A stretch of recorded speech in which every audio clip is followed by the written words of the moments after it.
Hello everyone. The last video I posted was of me having the myoclonic jerks. They were brought on by me spending a little time out of town and not getting enough sleep.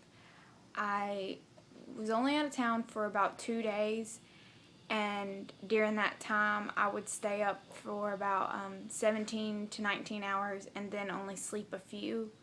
So when I got back home yesterday, I passed out and slept for about 13 hours, and when I woke up, they were just really intense and big, and you'll be able to see that on the video I posted. As aggravating as it was to have all these jerks this morning, it was completely worth it because I was able to go see my old neurologist, and she's one I really like. We drove 6 hours just to see her because she was always been really kind and helpful, and so I'm really glad we got to go see her.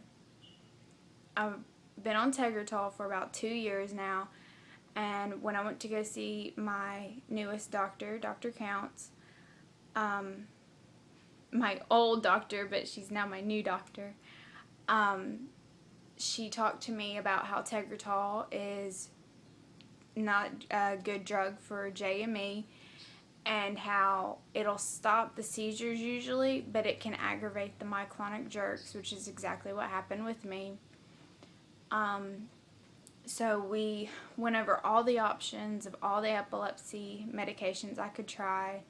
She said no to Depakote because they can cause birth defects, and usually epileptic women are never put on Depakote if they're during childbearing years.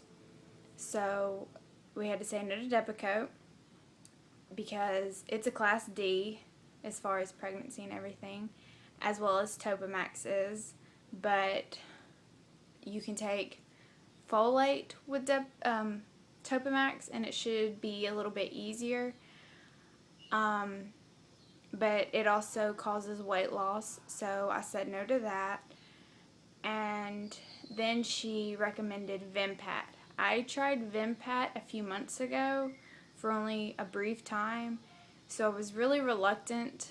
I was going through some things, so I didn't know if I was having problems with the medication or if it was just my personal life affecting me. And the old neurologist I had where I live now, I tried calling her and she wouldn't never respond, so I just stopped taking the medication altogether.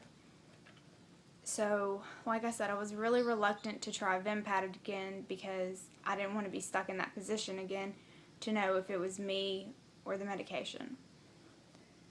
And she said the only side effects with Vimpat that you have to watch for are drowsiness and dizziness. And so that brought me a little more comfort, and I was willing to try it again, so that is what I'm doing now. I'm currently on Vimpat while being weaned off of Tegretol. Like I said, she was very helpful. She answered a lot of my questions, such as, do I need to take any vitamins with this? And she said, you don't have to take anything, no magnesium, no calcium. You can take B12 just to help with the energy and everything. And I asked her about B6 and Keppra because a lot of people I know take Keppra and it can cause rage and depression and everything. And a B6 vitamin is supposed to help. She said yes, it helps, but if you take B6 every day for a year or more, it can cause problems with the heart. So I just want to make sure somebody knows that, because that is a very serious problem, and she does not like to prescribe her patients with B6 if they're on Keppra.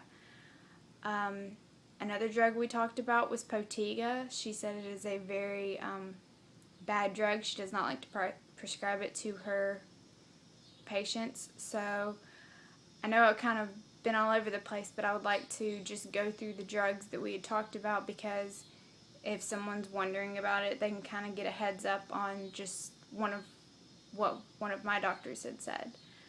I'm a little more hopeful now that I've gone to her that this drug will help. She's also talked to me about doing low dosages on 2 different medications to help with less side effects. So you should talk to your doctor if that's an issue with you and see if they're willing to do that. Like I said, it was so worth it to drive the 6-hour trip, because I'm a lot more at ease than I have been the last few months while on Tegretol.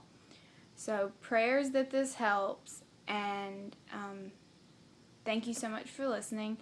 And my current doctor gave me this book, 100 Questions and Answers for Epilepsy.